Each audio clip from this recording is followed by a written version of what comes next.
The overall purpose of this method is to analyze the effect of stress treatment on bacterial cells, both at the single cell and at the population level.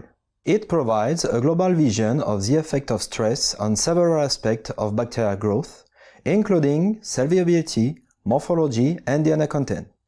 It also allows characterizing the population recovery.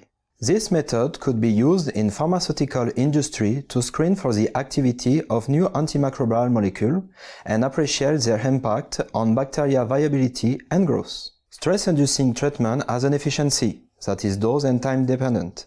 It may be necessary to run preliminary tests to determine the optimal dose and the duration of treatment before starting this protocol.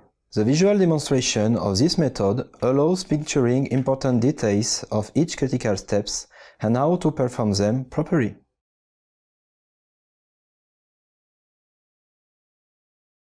To begin, inoculate 5 milliliters of MOPS Easy Rich Defined Medium with a single colony of E. coli MG1655 Hup AM cherry, and grow at 37 degrees Celsius with shaking at 140 rotations per minute overnight. The following morning, extract 100 microliters of the sample and dilute it with 900 microliters of medium to measure the optical density at 600 nanometers.